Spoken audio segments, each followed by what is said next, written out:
Michael Thompson watched his mother arrange the Virgin Mary statue one final time on her bedroom dresser, her weathered hands trembling as she whispered a prayer he pretended not to hear. The moving boxes sat stacked by the door like a wall between them, each one labeled in Kim's precise handwriting for the assisted living facility. Downstairs, his wife paced the kitchen with barely contained excitement, her heels clicking against the marble floor as she planned her dream office renovation. She had waited 3 years for this moment. 3 years of passive-aggressive comments about religious clutter and old-fashioned values disrupting their modern lifestyle. Pat Thompson, 72 and recently widowed, had moved in after her husband's funeral when Michael insisted she shouldn't be alone. But Kim's tolerance had worn thin with each rosary prayer at dinner, each holy card tucked into unexpected places, each gentle correction when their language grew coarse around the grandchildren who visited on weekends. The signed papers lay on Michael's desk upstairs, the assisted living contract that would relocate his mother 20 miles away to Sacred Heart Manor. He told himself it was for her own good, that she would make friends her age, that the professional care would be better than what they could provide. The monthly cost would strain their budget, but Kim had made it clear this was not negotiable. Michael knocked softly on his mother's door, the sound echoing in the spacious home that would soon feel much larger and somehow smaller at the same time. The Virgin Mary statue began weeping as Michael lifted the first box from his mother's room. Real tears, clear as crystal, streamed down the painted ceramic face and pooled on the dresser's polished surface. Pat gasped and crossed herself, her eyes wide with wonder and sorrow. Michael paused, staring at the impossible sight. The rational part of his mind searched for explanations while his heart hammered against his ribs. Condensation, he told himself. The heating system. Some chemical reaction in the old paint. Mrs. Rodriguez from next door had come to say goodbye and witnessed the tears flowing freely now. She whispered prayers in Spanish, her hands pressed to her mouth in awe.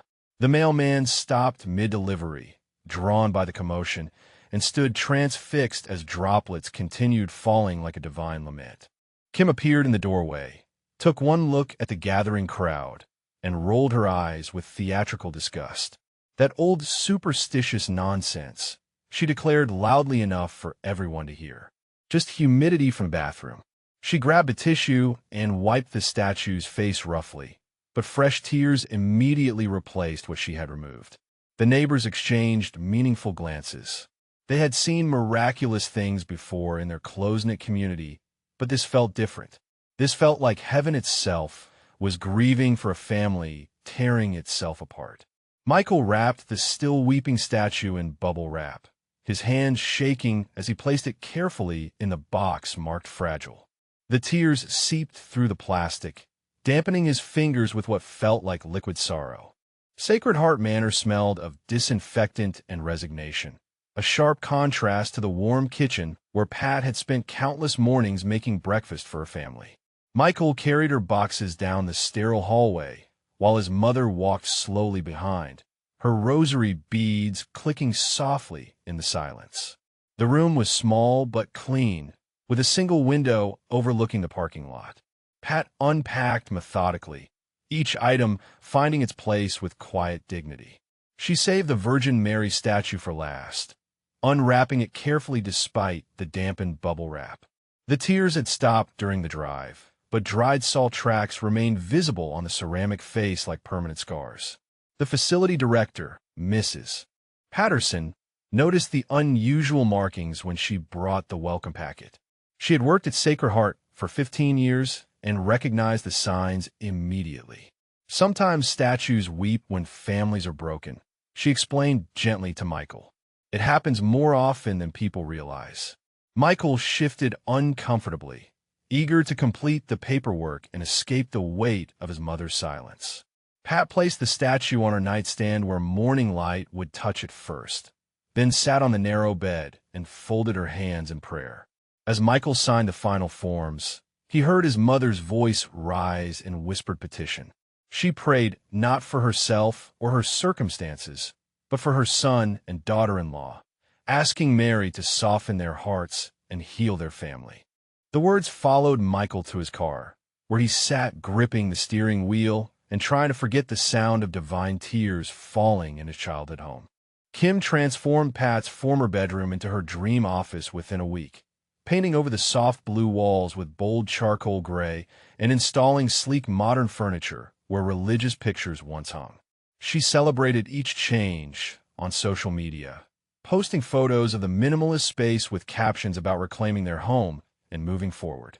Michael threw himself into work with desperate intensity, staying late at the office to avoid the empty house that felt larger and somehow colder without his mother's presence. But his business deals began failing in ways that defied explanation. The Morrison contract fell through when their lawyer discovered a clerical error that should have been impossible. The Henderson partnership dissolved overnight after 20 years when their accountant found discrepancies that made no sense. 3 major clients canceled within 2 weeks, citing budget constraints that seemed to appear from nowhere. Michael's assistant mentioned that several potential partners had changed their minds after what they described as disturbing dreams about broken families and abandoned mothers. The phone calls from Sacred Heart Manor came regularly. Pat was adjusting well, Mrs. Patterson reported, but she spent most of her time in the chapel praying for her family. Other residents had begun asking her to pray for their own estranged children, drawn by her gentle spirit and the mysterious statue that seemed to emanate peace. Michael deleted the voicemails without listening, buried himself deeper in failing projects, and pretended not to notice how Kim's triumphant decorating had transformed their home into something that felt more like a showroom than a place where love had once lived and flourished. Kim collapsed in her new office while live streaming a home design consultation, her body convulsing as viewers watched in horror through their screens. The ambulance arrived within minutes, but paramedics found her burning with fever that spiked to dangerous levels despite no obvious cause. At the hospital, Dr. Martinez ran every test available while Kim's temperature climbed higher. Blood work came back normal. Brain scans showed nothing unusual. The infectious disease specialist found no pathogens. Her body was fighting something that medical science could not identify or explain. Michael paced the waiting room, his phone buzzing with canceled meetings and concerned business partners. Kim's condition defied logic, and the medical team exchanged worried glances as her vital signs fluctuated wildly between normal and critical. The attending physician suggested calling family members, his voice carefully neutral, but his meaning clear. Michael's hands trembled as he scrolled through his contacts, past colleagues and clients, searching for the number he had avoided for weeks. His mother answered on the first ring, as if she had been waiting by the phone. Her voice remained calm when he explained Kim's condition, asking only for the hospital name and room number. She would come immediately, Pat said quietly. She would come and pray. Michael hung up, feeling something crack inside his chest, a wall he had built around his heart beginning to crumble. Outside Kim's room, machines beeped their electronic warnings while somewhere across town, an elderly woman gathered her rosary and asked a taxi driver to hurry toward the place where love and medicine would soon meet in ways that defied all understanding. Michael found his mother in the hospital chapel at dawn, kneeling in the front pew with her Virgin Mary statue placed carefully on the altar rail. She had been there all night, the security guard explained, arriving shortly after midnight and never leaving her post. The statue was weeping again, tears flowing steadily down the ceramic face and collecting in a small puddle on the marble floor. Other families in the chapel had noticed, gathering quietly around Pat as she prayed the rosary with unwavering faith. Mrs. Chun, whose husband was in cardiac surgery, whispered that she felt peace for the first time in days whenever she sat near the weeping statue. The Johnson family, waiting news about their teenage son's motorcycle accident, asked Pat to include their boy in her prayers. Michael approached his mother tentatively, ashamed of how small he felt in her presence. She looked up with eyes that held no accusation, only love and concern for Kim's condition. Pat had brought fresh flowers from the Sacred Heart Manor garden and a thermos of soup for Michael, knowing he would not have eaten. The chapel filled with a strange sense of hope as more families discovered the miraculous statue and the gentle woman who prayed without ceasing. Word spread through the hospital corridors about the grandmother in the chapel whose tears seemed to flow from heaven itself.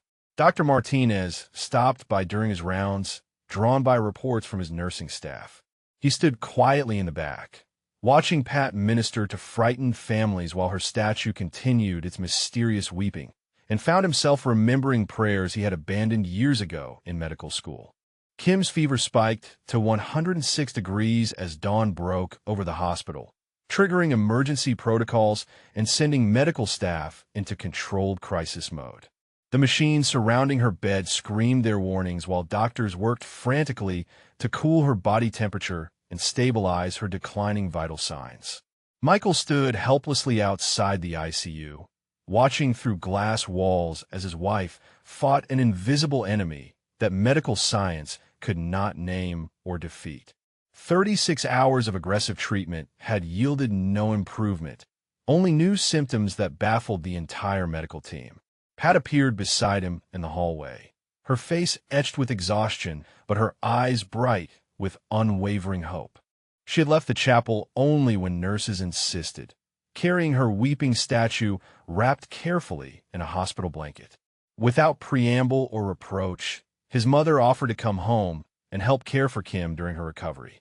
Her voice held no trace of bitterness or conditions, only the simple desire to serve the daughter-in-law who had banished her from their family. Michael broke down completely, tears flowing as freely as those from the Virgin Mary statue. He collapsed against the hospital wall, sobbing out his guilt and shame while his mother held him like the child he felt himself to be. The words tumbled out between gasps, his confession of choosing comfort over love, success over family, pride over the woman who had sacrificed everything to raise him. Pat listened without judgment, her weathered hands stroking his hair while she whispered forgiveness he did not deserve. Through the ICU window, Kim's monitors suddenly changed their rhythm, shifting from crisis alarms to something that resembled hope. The moment Michael asked his mother to return home, Kim's fever broke like a dam bursting in reverse. Her temperature dropped 3 degrees in 10 minutes, sending nurses scrambling to double-check their instruments and call Dr. Martinez from his morning rounds. Within an hour, Kim's blood pressure stabilized and her heart rate returned to normal ranges. The mysterious infection markers that had puzzled the medical team began disappearing from her lab results as if erased by an invisible hand. Dr. Martinez stood at Kim's bedside reviewing charts that defied medical explanation, his scientific mind struggling with data that suggested miraculous intervention rather than conventional healing. The timeline correlated exactly with the moment Michael had humbled himself in the hallway outside. Kim opened her eyes for the first time in 2 days, her gaze clear and focused instead of the fevered delirium that had consumed her. The first word she spoke was not Michael's name, but a whispered request for Pat. Michael brought his mother to Kim's bedside, where the Virgin Mary statue sat wrapped in its hospital blanket on the nightstand. The ceramic face was dry now, no longer weeping, as if the crisis that had summoned divine tears had passed. Kim reached for Pat's weathered hand with fingers that trembled from weakness but gripped with surprising strength. Words came slowly, each syllable weighted with recognition of grace undeserved and love unearned. The medical team gathered outside Kim's room, whispering about recovery rates that broke every statistical model and healing that seemed to flow from reconciliation rather than medication. Dr. Martinez made notes he would never include in official records about families mended and miracles witnessed. Pat moved back home quietly, without ceremony or fanfare, carrying her small suitcase and the Virgin Mary statue that had witnessed so much sorrow and healing.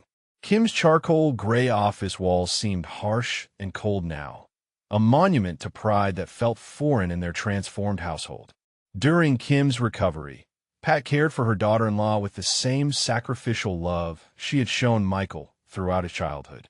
She prepared gentle soups, administered medications with patient precision, and never once mentioned the months of exile or cruel words spoken in anger. Kim watched this grace in action with growing wonder, seeing Christ-like forgiveness lived out in daily acts of service. When fever returned in smaller waves, Pat sat beside her bed reading scripture softly until peace settled over the room like a blessed blanket. The Virgin Mary statue occupied its place of honor on Kim's nightstand, no longer weeping, but radiating a quiet presence that seemed to bless their healing home. Kim found herself drawn to touch the ceramic face where dried salt tracks remained visible, evidence of divine tears shed for their broken family. One evening, as Pat prepared to pray her nightly rosary, Kim asked hesitantly if she might learn the prayers too. Her voice carried the vulnerability of someone who had discovered that strength sometimes looked like surrender. Pat's eyes filled with tears of joy as she placed an extra rosary in Kim's trembling hands, guiding her fingers along the beads while teaching her words that had comforted millions of hearts across centuries of human suffering and divine grace. Outside their window, neighbors noticed lights burning late in the Thompson house, not from parties or arguments, but from prayers whispered in harmony.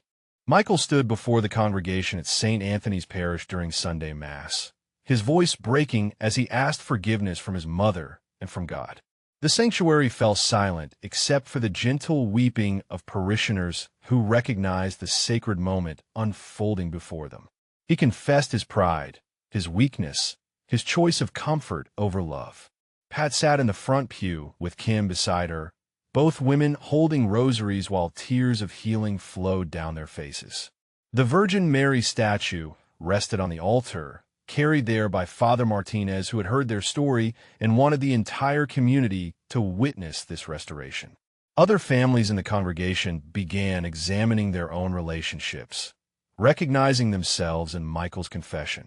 The Rodriguezes, who had witnessed the original miracle of tears, nudged their own adult son who had been distant since his divorce. The Chun family whispered about elderly parents they rarely visited. After Mass, Michael approached his mother publicly, kneeling before her in the church vestibule while the entire community watched. Pat placed her hands on his head and spoke forgiveness that carried the authority of heaven itself, blessing him with words that healed decades of accumulated wounds. Kim joined them, embracing her mother-in-law with genuine love that surprised everyone who remembered their previous conflicts. She thanked Pat for teaching her that grace was not earned but freely given, that family meant serving rather than being served. The parish erupted in spontaneous applause, not for performance, but for genuine transformation witnessed in their midst. Other families began approaching Michael and Pat, asking for prayers and sharing their own stories of division that needed divine healing and restoration. The Thompson family began serving together at St. Anthony's Parish Elder Care Ministry within weeks of their reconciliation, their shared mission flowing naturally from their experience of grace and restoration. Michael used his business skills to coordinate volunteer schedules and manage resources, while Kim organized meal deliveries and Pat provided spiritual care for isolated seniors. Their first project focused on Sacred Heart Manor, where Michael returned not as a son abandoning his mother, but as an advocate improving conditions for all residents. He negotiated better healthcare contracts, upgraded common areas, and established family reconciliation programs that prevented other elderly parents from facing similar separation. Kim transformed her design skills into creating comfortable visiting spaces where families could rebuild relationships damaged by pride and misunderstanding. She worked closely with Mrs. Patterson to develop programs that honored both independence and family connection. Pat became the unofficial chaplain for families struggling with elder care decisions, sharing her story of exile and return as evidence that love could triumph over convenience. Her Virgin Mary statue remained in their home prayer corner, but its influence extended throughout the community as people sought the wisdom born from suffering. The parish elder ministry grew rapidly as other families joined their efforts, inspired by the Thompson transformation. Dr. Martinez began volunteering medical services, still amazed by Kim's miraculous healing and drawn to serve where faith and medicine intersected in mysterious ways. Michael's business recovered as he redirected his energy toward meaningful service rather than mere profit, discovering that success looked different when measured by restored relationships rather than financial gain. 6 months later, 3 generations knelt together in the front pew at St. Anthony's as Father Martinez announced Kim's pregnancy during Sunday morning Massachusetts.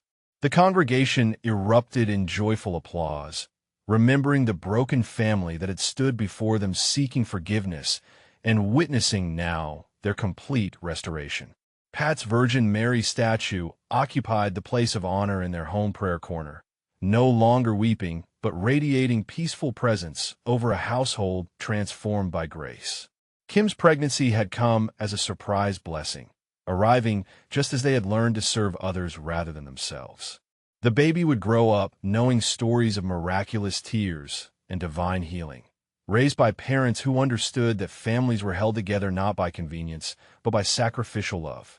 Michael planned to teach his child about the grandmother whose prayers had saved their marriage and the statue that had wept heaven's tears for their broken bonds. Their elder care ministry continued expanding throughout the diocese, touching hundreds of families struggling with similar divisions. The Sacred Heart Manor improvements had become a model for other facilities, proving that business success could serve sacred purposes when guided by transformed hearts. Dr. Martinez often spoke of the Thompson family during medical conferences, sharing carefully about healing that transcended traditional medicine and families mended by forces beyond human understanding. His own faith had been rekindled by witnessing love triumph over pride in ways that changed his entire approach to patient care. As they walked home from church that morning, Pat carrying flowers for their prayer corner, while Michael and Kim discussed nursery plans, neighbors paused to watch this family that had become living testimony to the power of forgiveness and the reality of second chances granted by divine grace.